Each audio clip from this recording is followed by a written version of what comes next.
د الاعراف مبارکه سوره چې د قرآن عظیم الشان ومه سوره ده په مکې معظمې کې رانازله شوې ده 206 مبارک آیاتونه لري تلاوت او پښتو ترجمه یې له 115 آیت څخه اورئ اعوذ بالله من الشیطان الرجیم پناه وړم الله تعالی شړل شوي شیطان څخه بسم الله الرحمن الرحیم د الله په نوم چې ډیر زیات مهربان پورا رحم لرونکی دی واتل عليهم نبأ الذي آتيناه آياتنا فانسلخ منها فأتبعه الشيطان فكان من الغاوين او اے محمد صلی الله علیه وسلم دوی ته د هغه چا حال بیان کړه چې هغه ته موږ د خپل آیاتونو علم ورکړی خو هغه د هغو له عملي کولو څخه ووت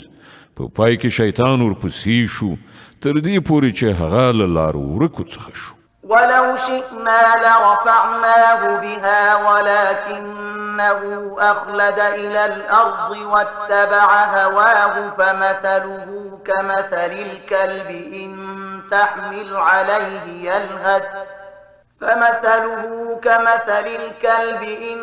تحمل عليه يلهث أو تتركه يلهث ذلك مثل القوم الذين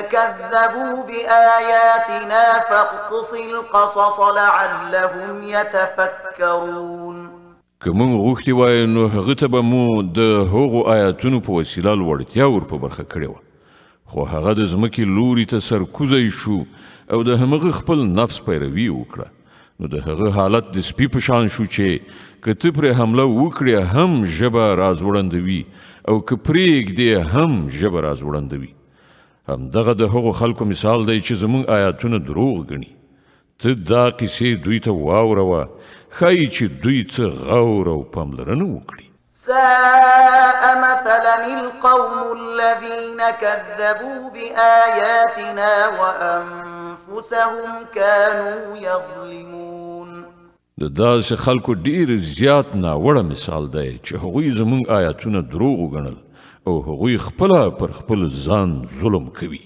من يهد الله فهو المهتدي ومن يضلل فأولئك هم الخاسرون چاته چې الله هدایت ور په برخه کړي یوازې همغه سم لاره مومي او څوک چې الله له خپلې لارښوونې څخه محروم کړ همغوی ناکام او نامراده پاتې کیږي ولقد ذرأنا لجهنم كثيرا من الجن والإنس لهم قلوب لا يفقهون بها ولهم أعين لا يبصرون بها ولهم آذان لا يسمعون بها أولئك كالأنعام بل هم أضل أولئك هم الغافلون او دا حقیقت دی چې زیاتره پیریان او انسانان داسې دي چې هغوی مو د دوزخ لپاره پیدا کړي دي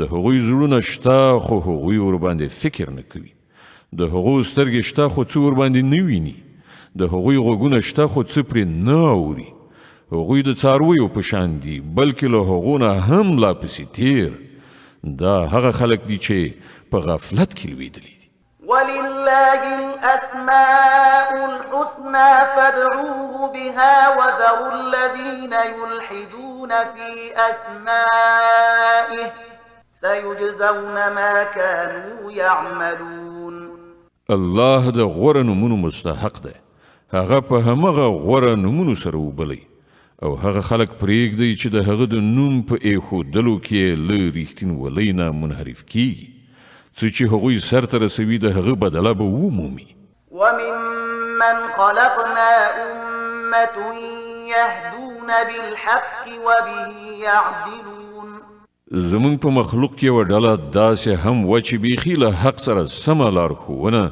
او له حق سره سم عدالت کوي والذين كذبوا بآياتنا سنستدرجهم من حيث لا يعلمون وأملي لهم إن كيدي متين.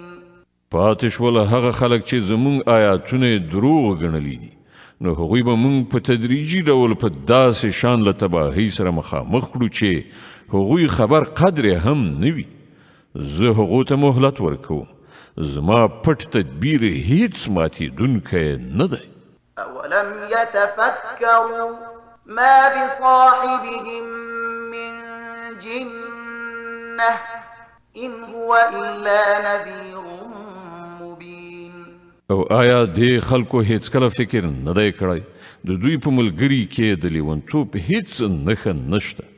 هغه خو یو خبرونکی دی چې له بد عاقبت سره له مخامخ کېدو نه مخکې په ښکاره څرګنده اخطار ورکوي. أولم ينظروا في ملكوت السماوات والأرض وما خلق الله من شيء وأن عسى أن يكون قد اقترب أجلهم فبأي حديث بعده يؤمنون. من يضلل الله فلا هادي له ويذرهم في طغيانهم يعمهون. آیا دې خلکو د اسمان او ځمکې په انتظام باندې هیڅ کله غور نه دی کړی او د خدای له هستونو څخه یې هیڅ شی هم په غړېدلو سترګو نه دی لیدلی؟ او آیا هغوی په دې هم فکر نه دی کړی چې ښایي د ژوند د دې مهلت د پوره کېدو وخت رانږدې شوی وي؟ ښه نو د پیغمبر له دې اخطار نه وروسته بله څه ډول خبره داسې کېدی شي چې پر هغې باندې دوی ایمان راوړي؟ څوک چې الله له لارښوونې نه بې برخې کړ د هغه لپاره بل هیڅوک لارښود نشته او الله دوی د دوی په همدې سرکشۍ کې لالهند پرېږدي. يسألونك عن الساعة أيان مرساها قل إنما علمها عند ربي لا يجليها لوقتها إلا هو ثقلت في السماوات والأرض لا تأتيكم إلا بغتة يسألونك كأنك حفي عنها قل إنما علمها عند الله ولكن أكثر الناس لا يعلمون. دوی له تا څخه پوښتنه کوي چې هغه د قیامت ساعت به څه وخت نازلیږي. ووایه د هغه معلومات زما رب ته دی، هغه به په خپل وخت همغه راڅرګند کړي. په آسمانونو او ځمکه کې به هغه سخت وخت وي، هغه به پر تاسې باندې ناڅاپي راشي. دوی د هغه په باب له تاسې څخه په داسې شان پوښتنه کوي لکه چې ته د هغه په پلټنه کې بوخت یې. ووایه د هغه معلومات خو یوازې الله ته دی، خو زیاتره خلک له دې حقیقت نه ناخبره دي. قل لا أملك لنفسي نفعا ولا ضرا إلا ما شاء الله ولو كنت أعلم الغيب لاستكثرت من الخير وما مسني السوء إن أنا إلا نذير وبشير لقوم يؤمنون.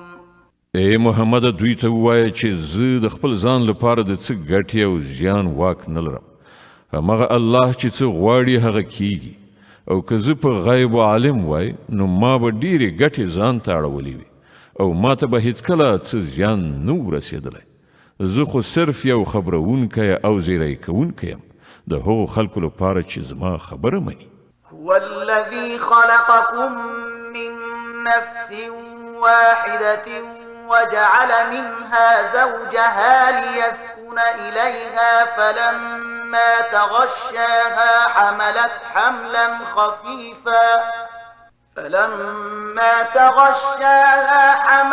حملا خفيفا فمرت به فلما أثقلت دعوا الله ربهما لئن آتيتنا صالحا لنكونن من الشاكرين.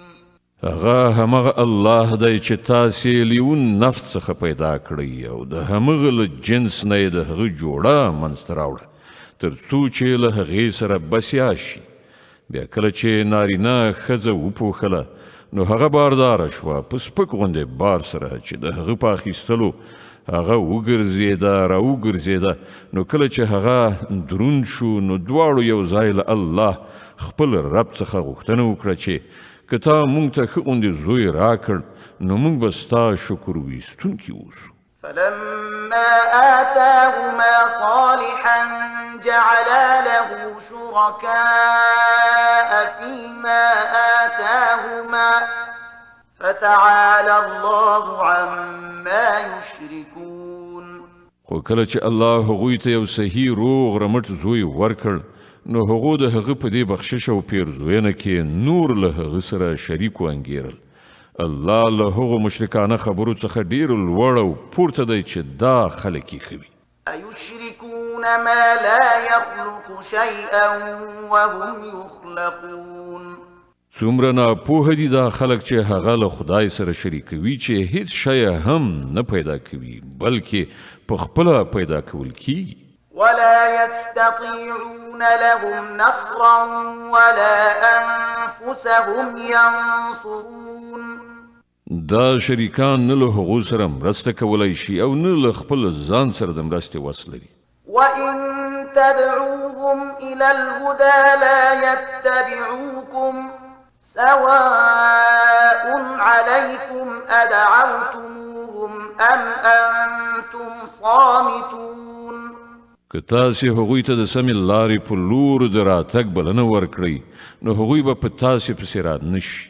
که تاسې هغوی ته غږ وکړئ او که چوپ اوسئ په دواړو صورتونو کې ستاسې لپاره همدا یو شان دي.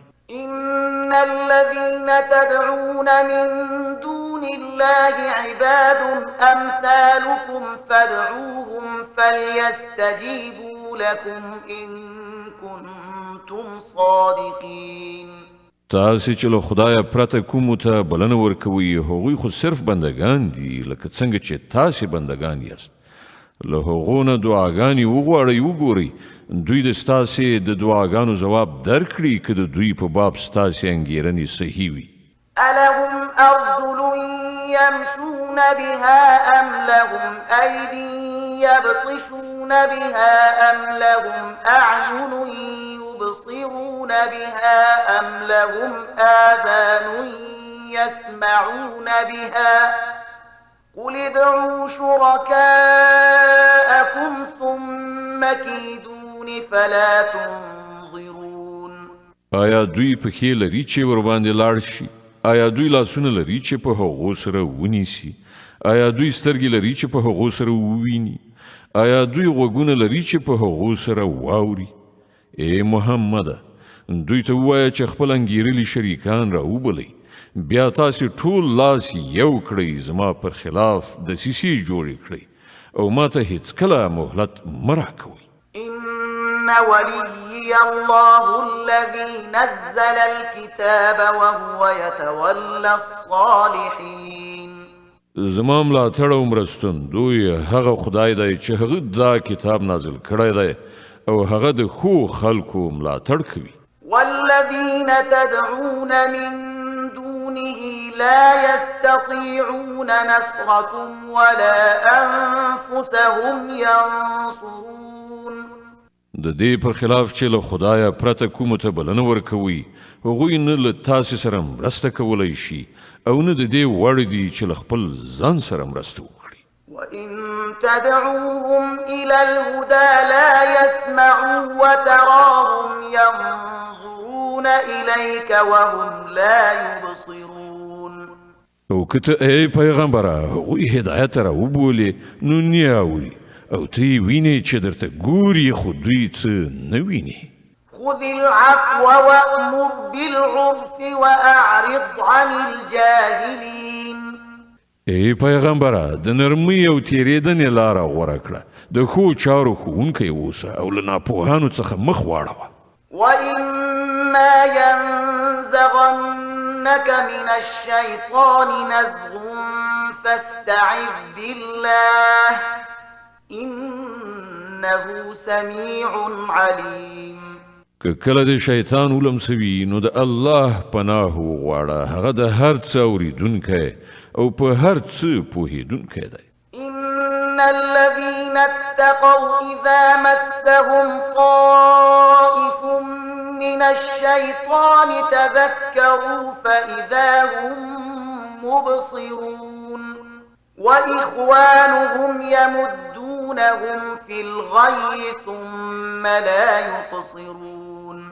په حقیقت کې چې څوک پرهیزګاران دي د هغوی حال دا وي چې کله د شیطان له اغېزې نه ناوړه مفکوره ورسره پیدا کیږي نو سم د لاسه متوجه کیږي او بیا هغوی په څرګنده توګه ویني چې د هغو لپاره سمه کړنلاره کومه یوه ده. وإذا لم تأتهم بآية قالوا لولا اجتبيتها قل إنما أتبع ما يوحى إلي من ربي هذا بصائر من ربكم وهدى ورحمة لقوم يؤمنون. پاتې شول د شیطانانو ورونه نو هغوی په خپله کږه لاره راکاږي او د هغوی په منحرف کولو کې هیڅ کمی نه کوي.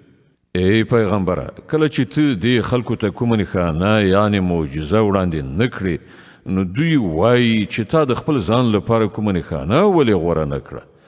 دوی ته ووایه زه خو صرف د هغې وحی پیروي کوم کوم چې زما رب ماته رالیږلې ده. دا ستاسې د رب له لوري د بصیرت روښنایي او لارښوونه او رحمت دی د هغو خلکو لپاره چې ویې مني. وإذا قرئ القرآن فاستمعوا له وأنصتوا لعلكم ترحمون. کله چې ستاسې په وړاندې قرآن لوستل کیږي نو هغه په غور سره واورئ او چوپ اوسئ ښایي چې پر تاسې باندې هم رحم وشي. واذكر ربك في نفسك تضرعا وخيفة ودون الجهر من القول بالغدو والآصال ولا تكن من الغافلين. ای پیغمبره خپل رب سهار او ماښام په زړه کې له زارۍ او ویرې سره او په ژبه او ورو آواز سره یادوه. ته له دې خلکو څخه مه کېږه چې په غفلت کې لویدلي دي. د الاعراف مبارکه سوره چې د قرآن عظیم شان اومه سوره ده په مکې معظمې کې رانازله شوې ده 206 مبارک آیاتونه لري. تلاوت او پښتو ترجمه یې له 206 آیت څخه اورئ. د دې آیت په اورېدلو سره یوه د تلاوت سجده واجبه کیږي. دا د قرآن عظیم شان د تلاوت لومړۍ سجده ده. إن الذين عند ربك لا يستكبرون عن عبادته ويسبحونه وله يسجدون. کومې پرښتې چې ستا د رب په وړاندې د نږدېوالي مرتبه لري هغوی هیڅکله د خپل تکبر په غرور کې نه ډوبېږي چې د هغه له عبادت څخه مخ واړوي. هغه په پاکۍ سره ستایي او د هغه په وړاندې سر په سجده ټیټوي.